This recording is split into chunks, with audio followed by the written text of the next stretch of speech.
Alors bonjour à tous et bienvenue sur ma chaîne. Aujourd'hui c'est la première vidéo que je vais publier. C'est pas du tout la première que je filme pour être honnête parce qu'honnêtement c'est pas simple. Donc voilà, j'ouvre ma chaîne aujourd'hui parce que ça fait un moment que ça me trotte d'ouvrir cette chaîne. Aujourd'hui je pense que je la démarre parce que je suis un peu un tournant dans ma vie et que voilà, je ressentais le besoin de partager un peu mes réflexions, euh, mes pensées ou mes expériences avec vous. Donc comme je vous ai dit, je suis à un tournant en ce moment un petit peu de ma vie parce que ça faisait plusieurs années que j'étais très investie dans un travail sur moi de développement personnel.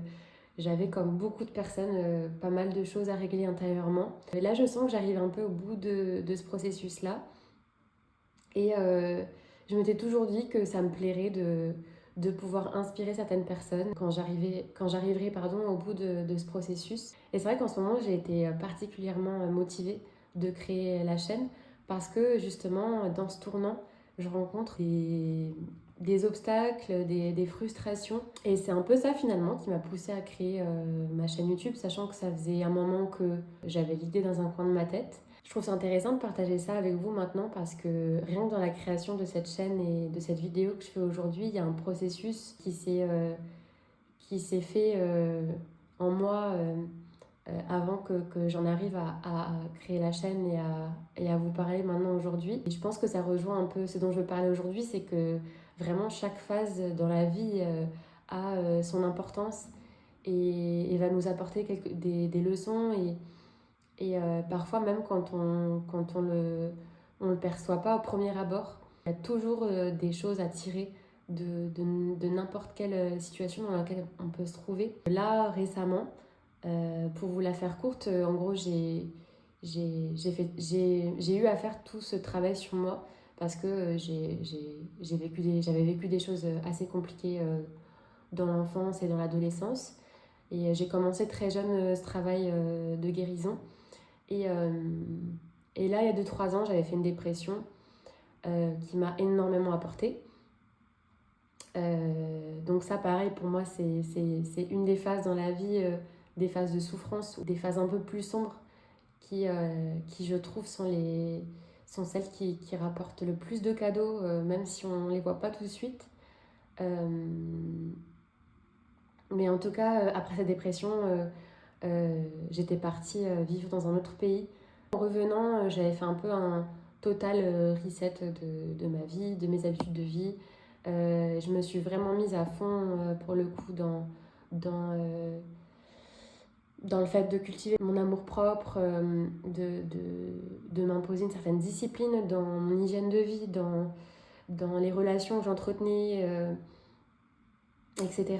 Et j'ai commencé aussi des activités qui me faisaient du bien. Et là, en fait, en ce moment, je sens vraiment que tout mon travail a payé, que intérieurement, je me sens super bien, que je me suis jamais sentie autant en paix avec qui j'étais, avec mes émotions, autant en connexion aussi avec mes émotions.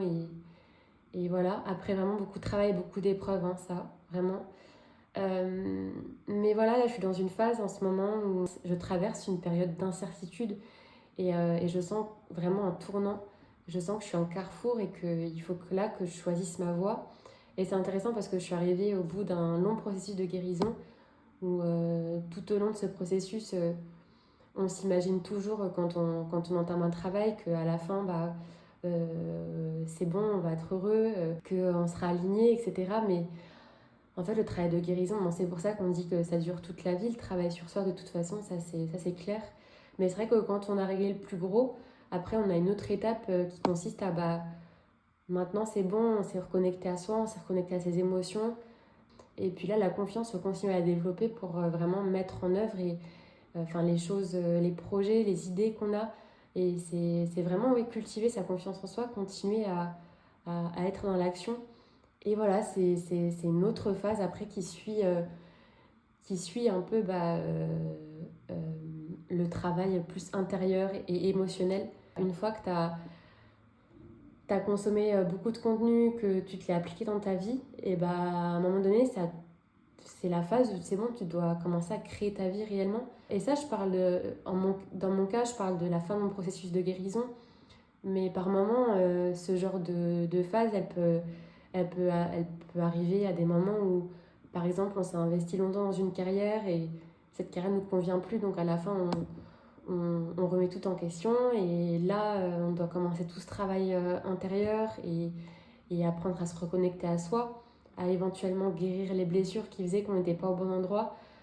Et à se reconnecter à des parties de nous qu'on avait un peu mis de côté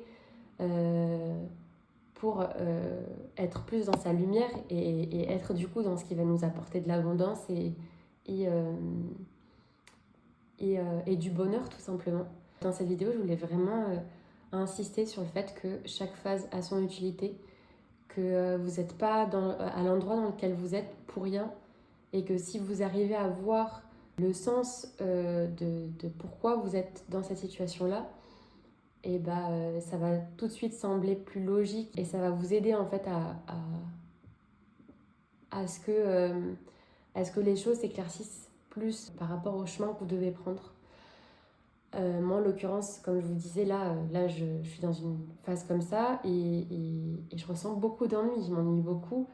Je sais qu'après je me sens aussi un peu dans l'incertitude, etc. Mais ces périodes-là, elles servent vraiment à aller chercher, à les puiser au fond de soi et à se dire, en gros, j'ai rien à perdre, quoi. Et allons essayer des choses, enfin, essayons des nouvelles choses. Et si ça marche pas, qu'est-ce qu'on a à perdre? Il n'y a rien à perdre. Dans ces moments-là, il faut se dire, que ça soit dans des moments où on n'est pas bien ou alors des moments où on remet tout en question. Si à un moment donné on lâche tout et qu'on lâche un travail, on lâche une relation et qu'on se retrouve pas bien, il y a un peu un temps qu'on prend pour aller mieux, pour prendre soin de soi. Mais je pense qu'à un moment donné, il faut aussi savoir se dire go quoi, j'essaye et puis je verrai bien ce qui se passe. Et je sais qu'on l'entend partout, mais c'est vrai qu'on a du mal à se l'appliquer, de juste essayer. Et si ça marche pas, c'est juste un truc qu'on raye de notre vie et on peut passer à autre chose. Je pense qu'on peut être tellement surchargé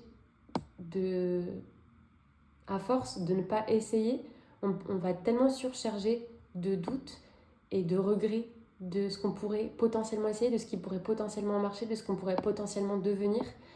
Et le problème, en fait, c'est que si on reste toujours dans cette dynamique-là, on va rester dans un fantasme, soit d'une vie qu'on aurait réellement pu avoir, mais à cause du fait qu'on n'ait pas trouvé le courage, et ça nous passe sous le nez, soit d'un fantasme d'une vie qui peut-être ne nous correspond pas, mais si on ne l'essaye pas, on ne le verra pas. Et du coup, on reste juste à un endroit où on se sent peut-être confortable et en sécurité, mais où il y a toujours ces pensées qui nous pèsent de et si je faisais ça, et si, etc. Voilà, je sais que c'est un sujet compliqué. Moi-même, je me pose souvent la question de c'est quoi la limite entre mes rêves et mes fantasmes et la réalité. Aussi, c'est quoi mes limites? Est-ce que réellement je serais en capacité d'investir autant dans un projet en n'étant pas sûr qu'il va marcher? La question à se poser aussi dans la connaissance de soi, c'est jusqu'où je suis prêt à aller pour réaliser mes rêves, réaliser mes objectifs. Et il faut savoir que c'est quelque chose de pas facile. Je pense que il faut être aussi dans la compassion et s'il y a un projet qu'on a envie d'entreprendre qui semble difficile, c'est normal en fait. On a tous nos limites, on a des limites différentes et on a tous notre propre timing. Et parfois, il faut passer par plein d'étapes avant de pouvoir se lancer dans ce projet-là qui nous tient autant à cœur. Moi, je sais que là, par exemple, c'est vraiment parce que je me trouve dans cette situation d'ennui et de transition comme ça que là, je me suis dit, je vais faire ma chaîne YouTube parce que de toute façon, là, en ce moment, j'ai rien. J'ai pas de travail, je sais pas trop où je vais. J'ai que tout le fruit de mon travail intérieur que j'ai entrepris depuis des années, qui fait que j'ai la confiance aujourd'hui de faire cette vidéo et de la publier.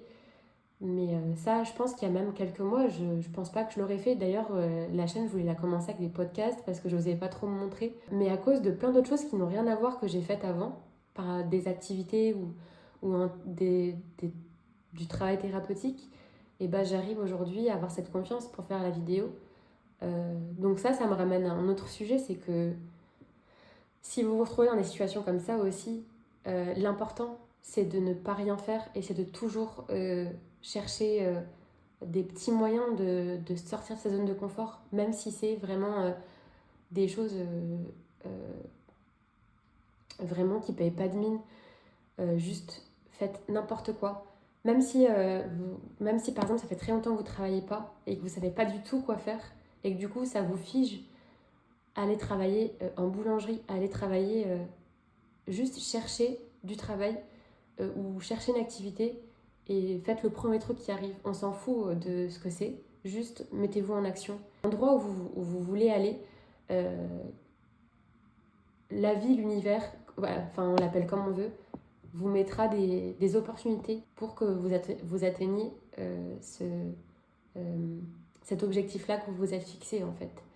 Donc peu importe ce que vous faites, peu importe où vous êtes, si vous gardez vos objectifs en tête et que vous continuez à être dans l'action, et que vous gardez la foi, parce que garder la foi, c'est la clé de tout, vous pouvez rester conscient et vous dire que vous êtes, pardon, pas conscient mais confiant, et vous dire que vous êtes au bon endroit. Rien que le fait de se dire qu'on est au bon endroit et que tout est juste, ça va tout apaiser en vous et ça va faire que les opportunités vont venir beaucoup plus facilement. La clé, à mon sens, c'est la connaissance de soi, la maîtrise de ses émotions et le fait de rester en action et de garder la foi. C'est vraiment ces 4 éléments-là qui font qu'on réussit dans les objectifs qu'on s'est fixés, à mon sens. Et puis voilà, oui, toujours sortir un petit peu de sa zone de confort. Il faut se dire que chaque chose que vous allez faire, entreprendre, la chose en elle-même, parfois on s'en fout. Ce qui est important, c'est ce que ça développe comme compétence derrière. C'est pour ça que quand je dis prenez n'importe quel travail, c'est pas parce que ça va être votre voie et qu'il faut faire n'importe quoi.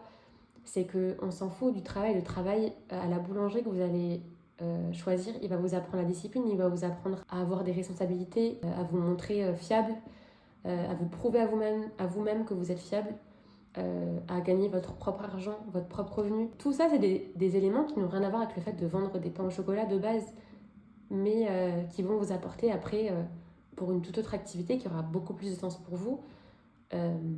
Voilà, sortir de vos zones de confort régulièrement, c'est pareil.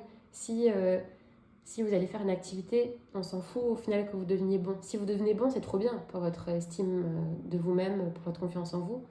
Mais ce qui est bien, c'est juste, par exemple, de travailler dans ces cas-là, votre capacité d'adaptation, votre capacité de résilience, votre discipline.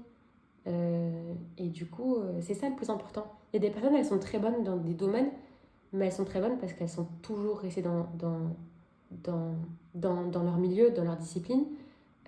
Et c'est très bien et elles en ont tiré du bon. Mais ces personnes-là, par exemple, vu qu'elles sortent pas beaucoup de leur zone de confort, elles auront peut-être une moins bonne capacité d'adaptation que vous qui n'êtes peut-être pas super bon dans un domaine, mais qui par le fait que quotidiennement vous vous êtes imposé une discipline quant au fait de sortir de votre zone de confort, vous aurez une capacité d'adaptation et de résilience que d'autres personnes n'auront pas. Donc vraiment, il faut toujours avoir un angle de vue sur tout ce que vous faites et ce qui vous arrive qui soit le plus positif possible.